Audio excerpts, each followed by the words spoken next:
Nous sommes de retour sur ce plateau. Merci à ceux qui viennent de nous rejoindre pour la troisième partie de notre émission. Merci à vous également qui êtes restés fidèles pour la troisième partie de cette émission consacrée à l'élection présidentielle en Guinée équatoriale. Et pour parler justement des enjeux de ce scrutin présidentiel, j'ai autour de cette table Madame Brigida Mangué-Edou. Vous êtes la coordinatrice régionale France du PDGE, le parti au pouvoir. Bienvenue et merci d'avoir accepté notre invitation. Merci à vous aussi de nous avoir invités. Monsieur Federico Edjo Avomo, vous êtes étudiant en droit. Bienvenue et merci d'avoir accepté notre invitation pour parler des enjeux de la présidentielle dans votre pays, la Guinée équatoriale. Merci à vous pour l'invitation. Ça fait plaisir d'être ici. Le président Teodoro Obiangema Bazogo, 73 ans, doyen des chefs d'État en termes de longévité au pouvoir et candidat à sa propre succession. Quel est donc pour lui l'enjeu de ce scrutin présidentiel qui aura lieu le 24 avril prochain? Élément de réponse dans ce sujet signé Léopoldo Emenem. Résoudre le problème du chômage et développer l'industrialisation sur l'île Annobon, un défi pour le candidat du Parti démocratique de la Guinée équatoriale, Teodoro Obiangema Bazogo, en meeting dans les localités ce lundi. Le leader du parti au pouvoir s'est engagé à exécuter son programme relatif à l'industrialisation du pays. Pour le président sortant, c'est la seule condition pour générer des milliers d'emplois. Malgré le mauvais temps, les militants sont venus écouter le candidat du PDGE. Ici à Annobon, nous avons déjà tout. Nous avons juste besoin d'un marché pour faciliter le commerce.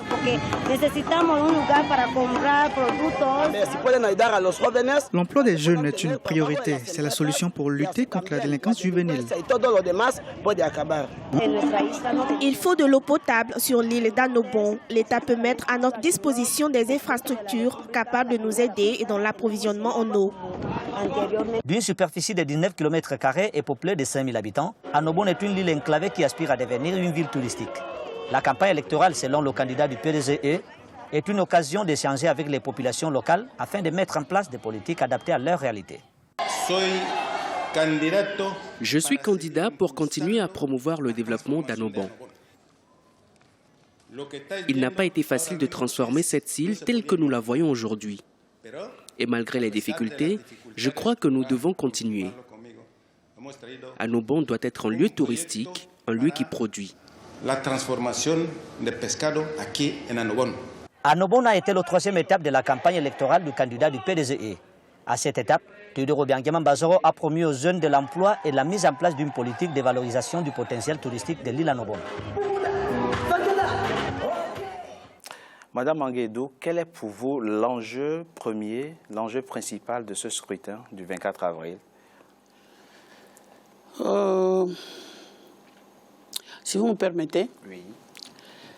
Je veux d'abord vous dire c'est quoi la Guinée équatoriale. L'enjeu de scrutin le dimanche 24 avril, c'est récent.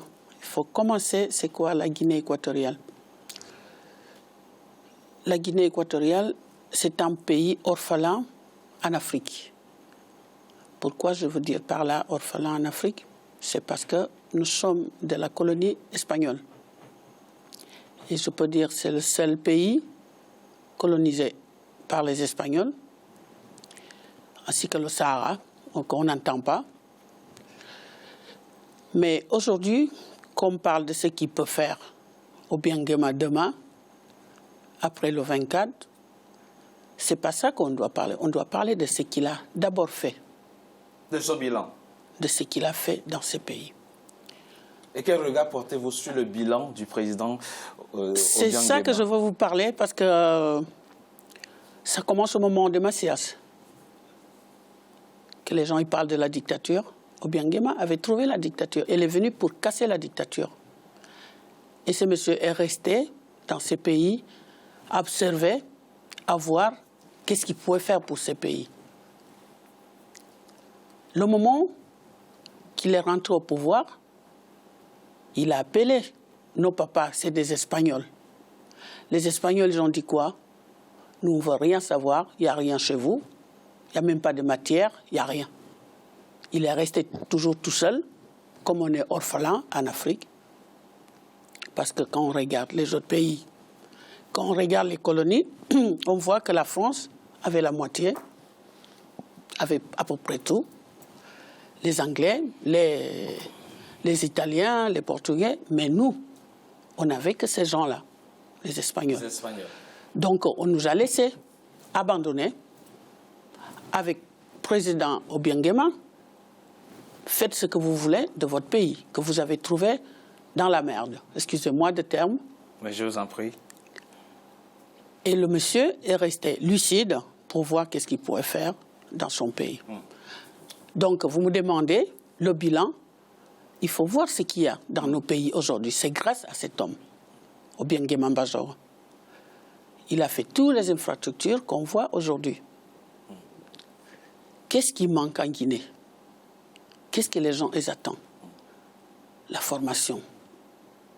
Parce qu'en Afrique... La formation, en l'occurrence, la formation des jeunes. Les jeunes. Justement, à propos formation des jeunes, monsieur, à vos mots, j'allais vous poser effectivement la même question. Vous posez quel regard aujourd'hui sur le parcours du président Obiang Nguema, sur le bilan du président Obiang Nguema? Bon, déjà, comme l'a dit Madame la coordinatrice, Madame Mangué, le bilan du président, il commence à partir du moment où il prend le pouvoir, c'est-à-dire en 79. Donc, de 79 à aujourd'hui 2016, pour moi, personnellement, le bilan, je le trouve très positif. Parce que si on regarde ce qu'était la Guinée avant 79 et ce qu'est devenue la Guinée aujourd'hui, je pense que la différence est très notable. Et on n'a pas besoin de le raconter, c'est quelque chose qu'on peut voir à l'œil nu. Donc, pour moi, personnellement, l'enjeu de ce scrutin, c'est d'éviter que quelqu'un, un candidat venu d'ailleurs, quelqu'un que la population ne connaît pas, que le peuple ne connaît pas. Pourquoi vous dites venu d'ailleurs? Il y a que des Équato-Guinéens dans la course à la présidentielle. Quand je dis venu d'ailleurs, c'est des gens qui essayeraient, bon, des Équato-Guinéens, mais des gens qui essayeraient de changer la mentalité, par exemple, des jeunes, de raconter du n'importe quoi afin d'arriver au pouvoir, pour peut-être des objectifs personnels. Donc, je pense que c'est ça l'enjeu du scrutin, c'est d'éviter que ces gens-là, que quelqu'un essaye d'arriver au pouvoir. Et bon, après, parce que pour moi, personnellement, ça serait mieux, en tout cas, j'espère que le candidat du Parti démocratique de la Guinée équatoriale soit réélu. Le 24 avril prochain. C'est ça. Madame Mangué, toujours par rapport au bilan du président Obiang Nguema, où est-ce que vous pensez qu'on doit plus faire qu'on en a fait jusque-là? Voilà, c'est ça que j'allais vous dire. Oui. J'étais récemment en Guinée. Ce qui manque, que lui-même, il a dit sur son programme, c'est l'éducation, c'est la formation, former. Ce n'est pas simplement les jeunes, les femmes. Hein? Parce que quand quelqu'un est formé, il peut travailler. On dit qu'il n'y a pas de travail. Dans les pays africains, que les présidents africains, il n'y a pas de travail, il y a le chômage, il y a le machin. Si quelqu'un n'est pas formé, il ne peut pas travailler. Donc le président, le candidat de PDGE, Obiang Nguema Mbazoro, il propose... C'est le domaine qui doit maintenant appuyer plus, puisqu'on ne doit pas donner les postes de travail à quelqu'un qui n'est pas formé. Donc lui, il ne veut plus. Il ne veut plus ça. Monsieur Avomo, un autre domaine où vous pensez que le président devrait faire plus, ou s'il est réélu, qu'il devra en faire une priorité, dont il devra en faire une priorité? Bon, un autre domaine, pour moi, par exemple, j'étais de l'avis de la coordinatrice, j'étais pour l'éducation, parce que l'éducation, c'est la base même d'un État. En Guinée, on a déjà des infrastructures. Mais maintenant, je pense que le président doit plus s'appuyer sur maintenant former la population, les jeunes comme les personnes âgées, pour amener à bien ces infrastructures.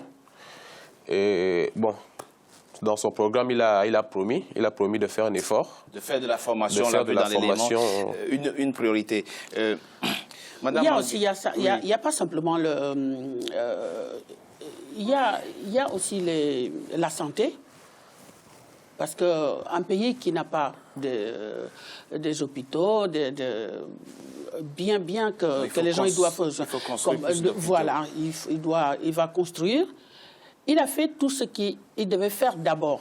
Maintenant, il ment, c'est pour cela le candidat de Birnguema Mbajo, la candidature de Birnguema Mbajo, moi je peux dire que pour moi c'est mieux que quelqu'un qui vient aujourd'hui, qui ne connaît pas le pays, qui va dire voilà je veux faire, or que la personne qui est déjà là, qui connaît déjà, c'est votre analyse à vous. Voilà, c'est mon analyse. Donc il doit que je dis à tout le monde aussi de penser.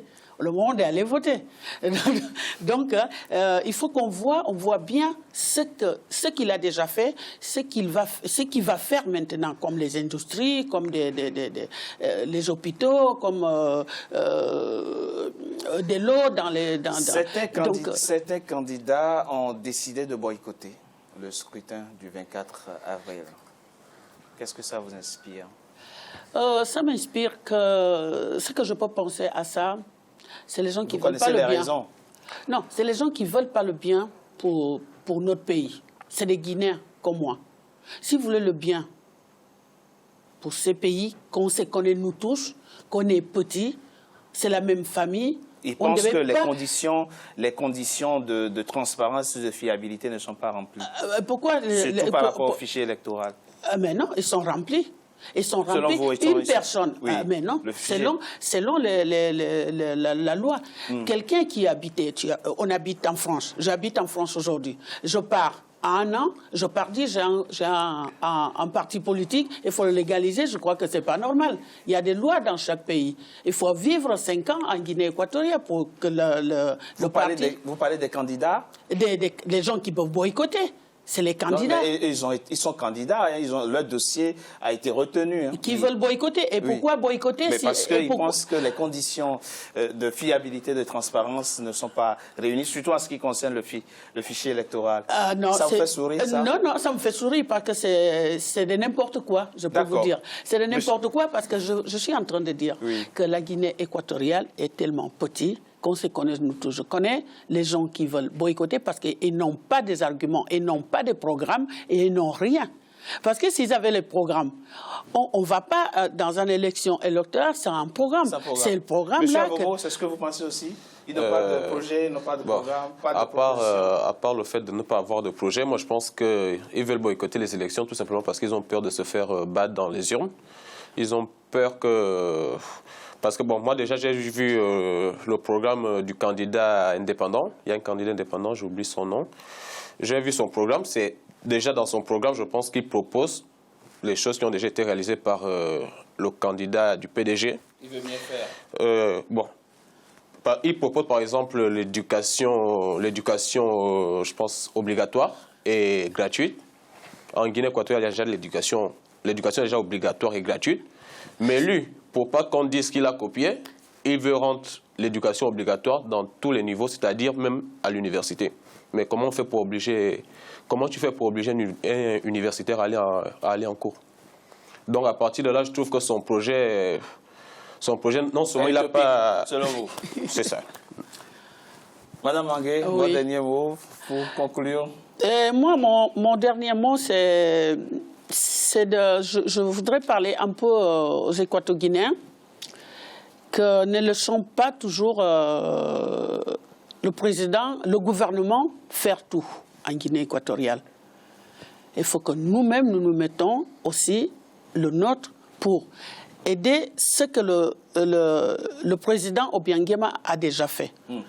Parce qu'on est là en France. Quand on est en France, on voit bien que l'infrastructure, il fait le gouvernement. Mais les sociétés, les entreprises, tout, qui le faut? C'est les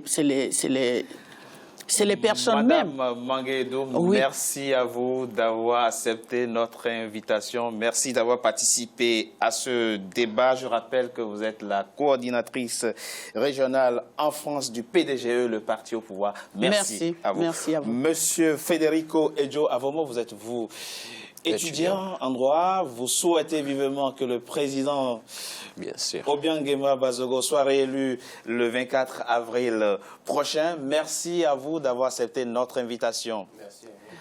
Mesdames et messieurs, c'est la fin de notre émission que je vous remercie d'avoir été nombreux à suivre. Restez sur Africa 24 pour la suite de nos programmes. À très bientôt pour un nouveau numéro de Politicien.